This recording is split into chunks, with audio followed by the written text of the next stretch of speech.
Here are my top tips for new writers. Don't be competitive and jealous with your peers, because actually they will be the ones to help you when the times get tough.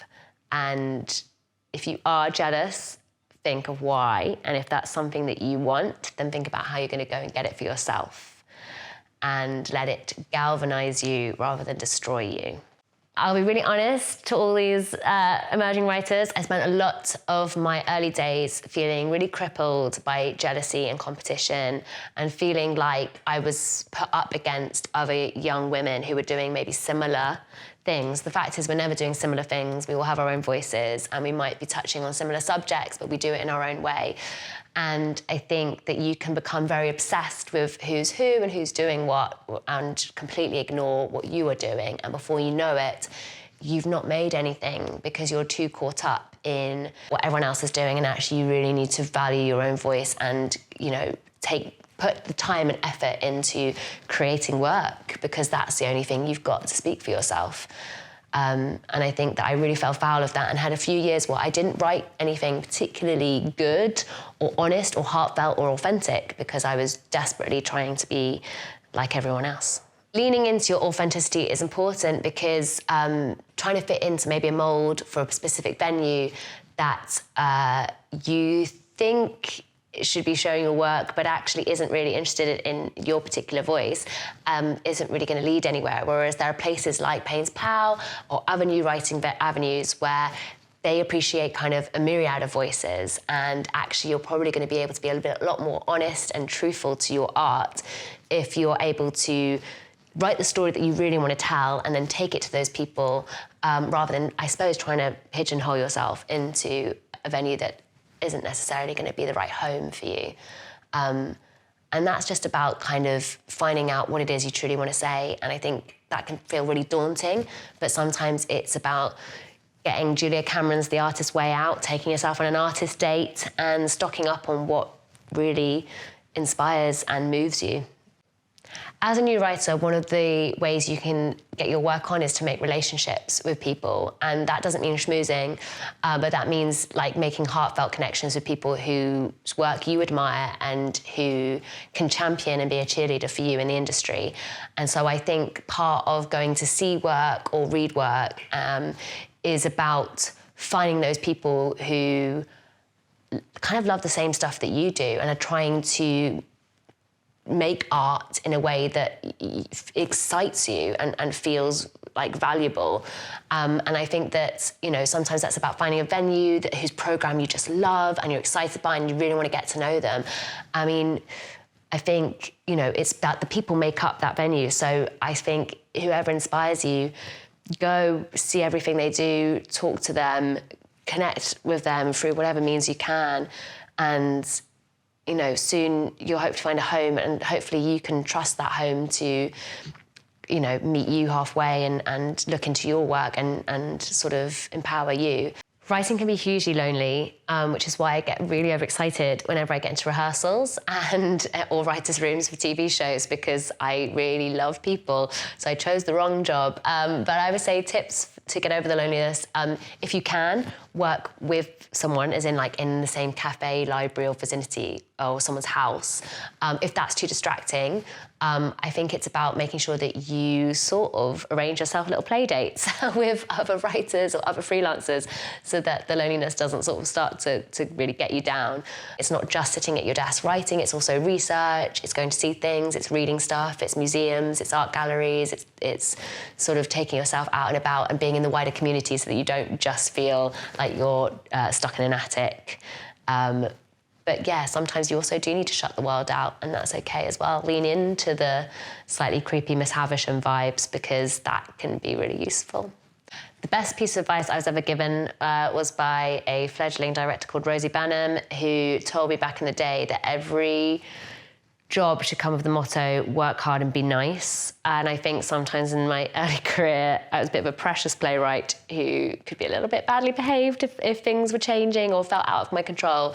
And the fact is that's not the way to work. You've got to be professional, and it should be a joyful experience. And we're so lucky to get to tell stories. So be be kind to everyone and work hard, meet your deadlines. I don't always meet my deadlines, but try and meet your deadlines and put in the effort. The advice I'd give to writers writing for younger audiences is to have fun and talk to anyone you know who has a child of roughly the age for who you're writing for, and make sure you know your audience, because I think sometimes you can make assumptions about that age group without really knowing what's going on for them. Access your inner child, think about what you would have liked to have seen at that age, but also, you know, make sure that you're not dumbing things down for them, because actually kids are incredibly astute and awesome and connected. So yeah, know your audience and seek to inspire them rather than patronise them. I think it's really hard to know when your play's finished, and I never feel like my plays are finished, and there's always something I wish I could do, change. But the fact is it's a living, breathing thing, and it's time, it's not finished, it's just time to share it with other people and to hopefully get a production and to finish the job in some respects by adding audience, design, directing, acting, and that's part of the fun. And you shouldn't forget that as a playwright, that actually your process is not necessarily finished once you press send or write end. Part of that process is also being a part of a team that brings it to life, and knowing that that team is adding to the vision, not taking away or not trying to take over or steal your baby. They're just sort of making it the best baby it can be. It's really important to get feedback from people that you trust. I would say it's not about asking anyone and everyone to comment on your play, especially if it's at a vulnerable stage. I think it's about actually not adding too many cooks and protecting yourself as well when you're vulnerable. So I would say, you know, really think about those people who are giving you notes for the right reasons and in the right way, and have some experience of that. It's really hard to give notes. That's a job. Being a dramaturg is a really brilliant, really hard job. So, you know, it's about, or if it's not a dramaturg, but it's a friend or it's a fellow writer, just, you know, think about it before sharing it. Think, are you ready to receive that feedback, no matter what it might be? And do you know yourself, what you think and feel before you are swayed potentially by someone else's opinions that are their opinions? That doesn't mean they're necessarily correct. I think with every note, really analyse it and what it's doing and where it's coming from. You don't always have to take everyone's feedback, but equally, you know, do listen if it strikes a nerve and it sits with you. And also don't always act straight away, you know. Record note sessions, listen to them back. I have a terrible internal filter that changes completely what someone said to me. So be aware of how you listen as well to what people tell you about your work. Rejection is really tough, but it's also part of the business, and it never gets easier. I thought that my skin would get thicker with time, but it hasn't. I think you have to allow yourself feeling sad and down and be honest with that. You wanted something and you didn't get it, and it's never pleasant. And I think, you know, give yourself, you know, a little day to wallow or a treat. But also one of the things that the Artist's Way says is whenever you do get a rejection is to make sure you work on something that day, because you're trying to teach yourself that just because someone says no doesn't mean that you are not still a writer and then you're not still working, because you are. It's just that sometimes things don't go your way, and that's okay. Don't let it sort of slow you down for too long. I think that earlier in my career, I kind of let rejections really pull me down, and as soon as I lost confidence, I sort of stopped for quite some time. And I think actually you have to have enough faith and belief in yourself that a rejection is a moment of pause, but it's not a full stop. So yeah, keep going. I don't think you should ever give up. You should give up a play if it's not making you happy anymore and you don't know what to do with it, and it's okay to close the drawer on that play and go, maybe that play is not for now, or the idea isn't fully formed, or it's not quite working, and maybe in a few years I'll go back to it and I'll have magically solved it.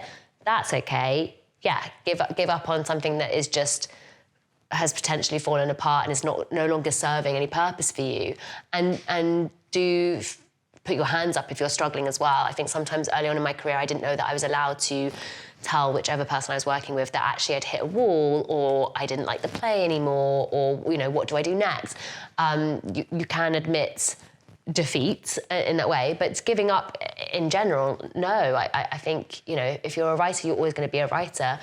What your career looks like, who knows? But if you're a storyteller, you're a storyteller, and you're going to do it in whichever way you can and want to, sort of, in your life. Just like musicians, not everyone's Ed Sheeran, but doesn't mean you can't play guitar. Like, you are who you are. If you're an artist, you're an artist. That is all to say that the current political climate is really restrictive at the moment, and we recognise that and hear that, and there is no simple solution, and I don't want to pretend like it's going to be easy and it's all just going to work out for the best. And even though there's a general election coming up, we don't know always know what will happen, and we can't always hope that magically the arts is funded and valued and on everyone's agenda. But all we can do is create those spaces and not give up, and not undo the work that you feel passionate about, because its time will hopefully come, or you will find a way to get it in front of the people who need to see it. None of this will happen if you don't just go out and write the thing and put pens, paper and finger to keyboard and just go and trust your instincts and try and have fun doing it and access that thing that's kind of been simmering away. So be bold, be brave, and despite obviously the tough times that we are in, let that kind of push you to be even bolder than you would have been.